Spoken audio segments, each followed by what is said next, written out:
はい、こんにちは。アダルト・チルドレンについての電子書籍作家、自分探しイズムです。今日は親子の役割逆転について考えてみたいと思います。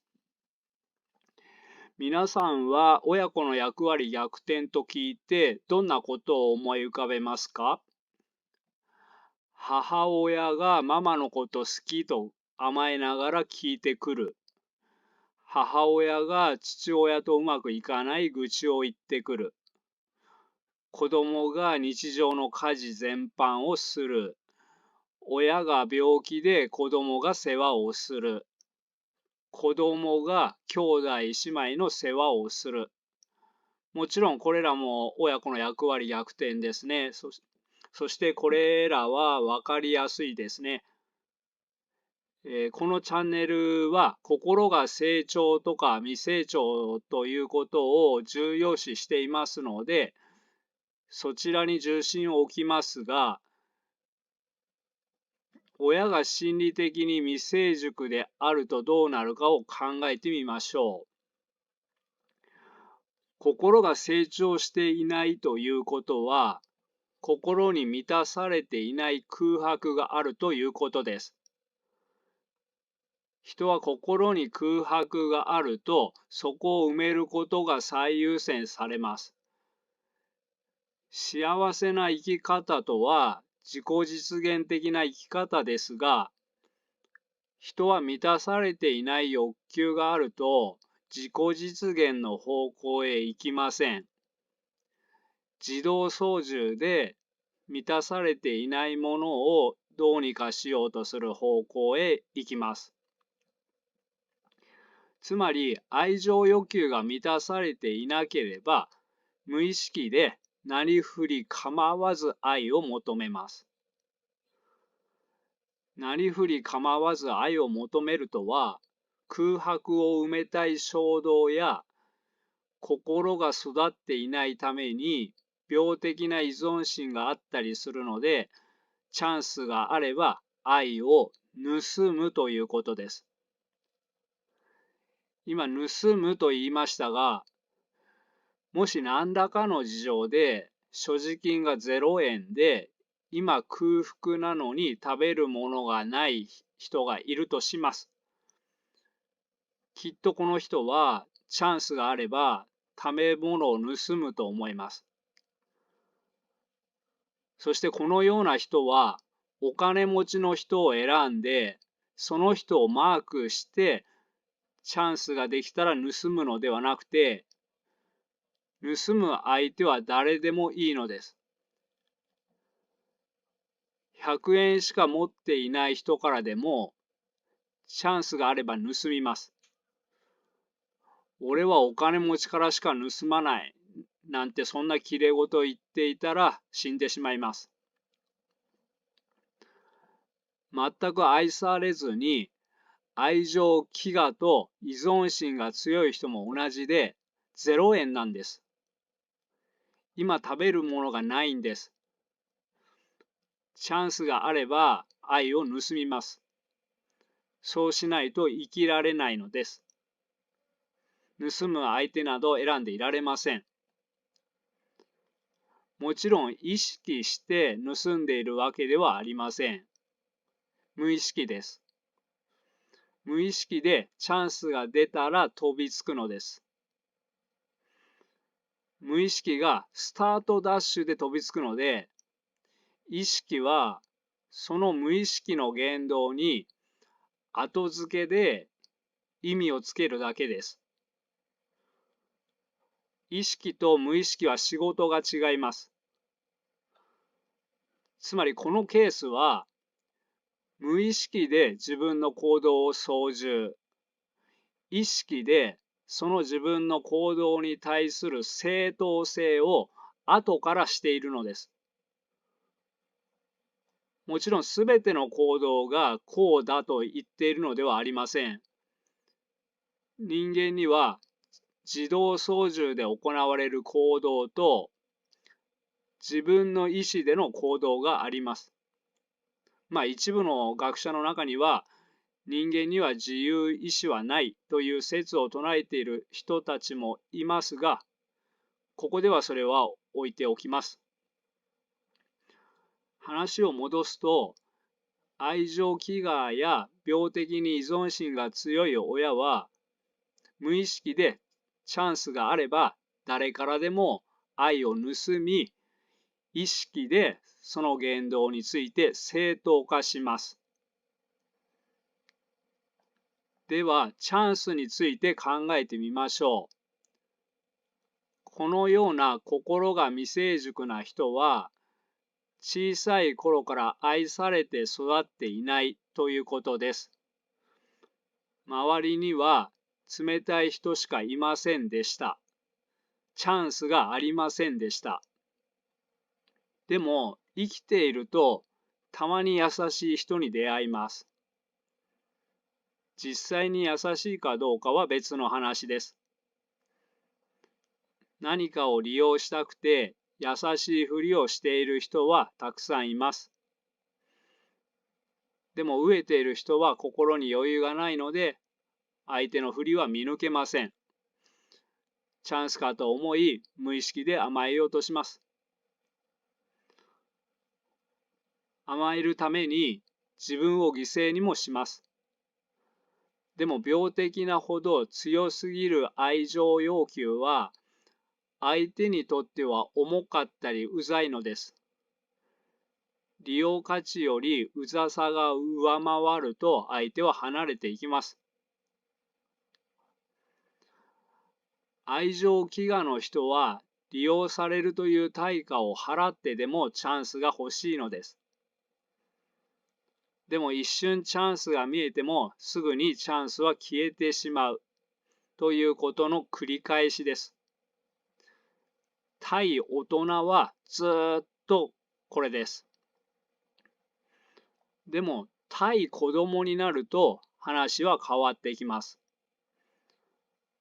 子供は一人では生きられないので、親に愛を盗まれても、盗まれて心が骸骨のように痩せ細っても、まだそばにいてくれます。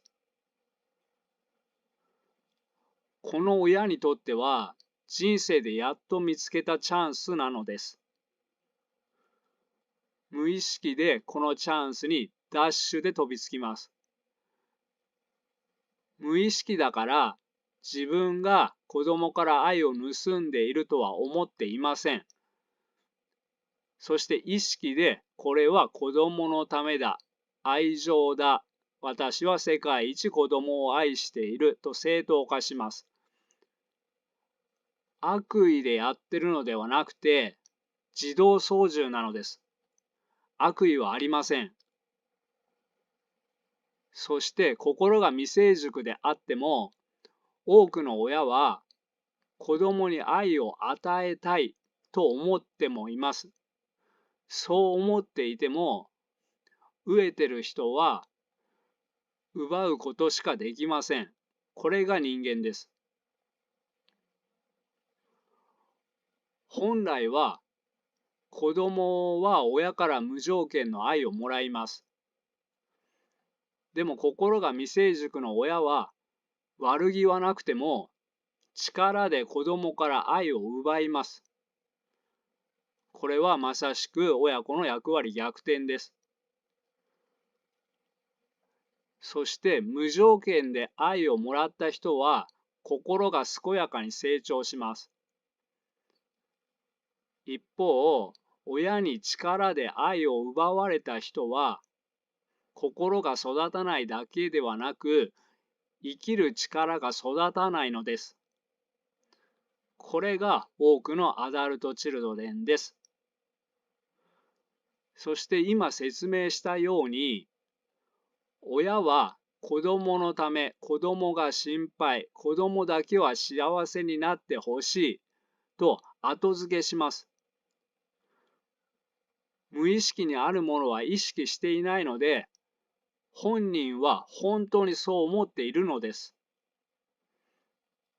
この親が無意識の問題に気がつくと、2人とも救われる方向へ向かいますが、重症者ほど意識での正当化が強く絶対に認めません。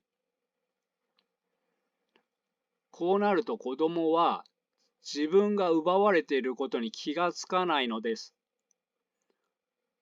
奪われているのにもらっていると思っています。これは未熟な親にとっては都合がいいのです。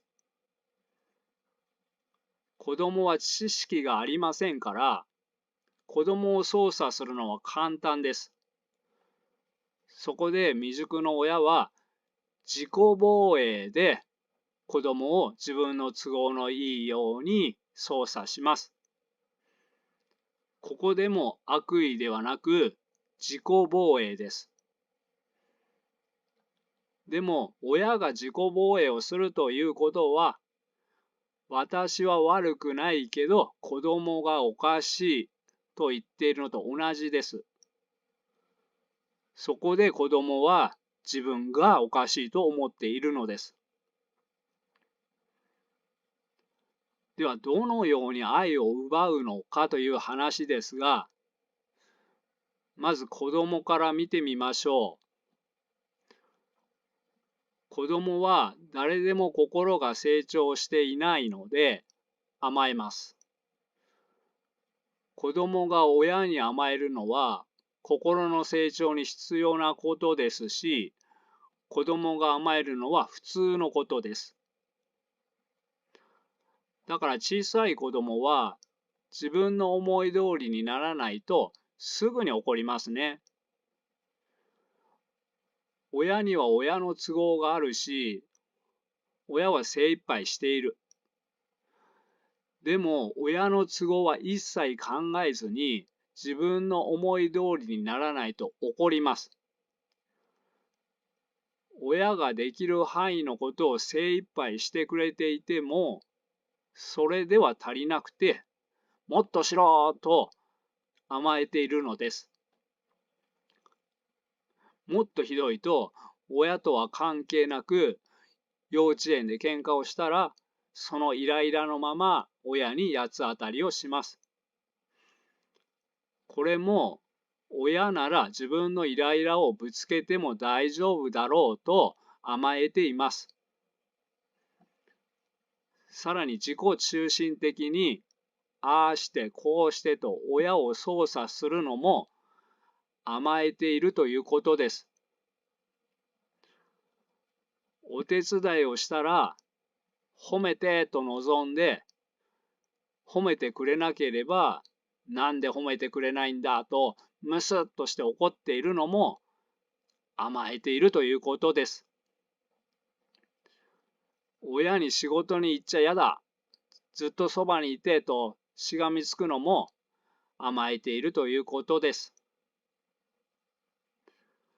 では、子供は両親のどちらに甘えるかということですが、一般的には母親に甘える方が多いと思いますが、甘えられる方に甘えます。母親が甘えさせてくれない親で、父親が甘えさせてくれる親なら、父親に甘えます。では、子供から力で愛を奪う親を考えてみましょう。子供から愛を奪う親は、自分の思い通りにならないとすぐに怒ります。子供には子供の都合があるし、子供は精一杯しています。でも子供の都合は一切考えずに自分の思い通りにならないと怒ります。子供ができる範囲のことを精一杯してくれていても、それでは足りなくて、こうしろと言っただろう、お前はなんでこれができないんだ、もっとこうしろと、通常のしつけを超えて行き過ぎるのは子供に甘えています。もっとひどいと、子供とは関係なく会社で喧嘩をしたら、そのイライラのまま子供に八つ当たりをします。これも自分のイライラをぶつけても大丈夫だろうと甘えています。さらに自己中心的にああしなさい、こうしなさいと操作したり、心配性や過干渉になって子供にしがみつくのも甘えているということです。甘えている親は心の底では仕事をしていることでさえ褒めてほしいのです。感謝してほしいのです。だから、誰のおかげでこんな大きな家に住めてると思ってんだ。誰が大きくしてあげたと思ってんだ。お前らのために働いているんだ。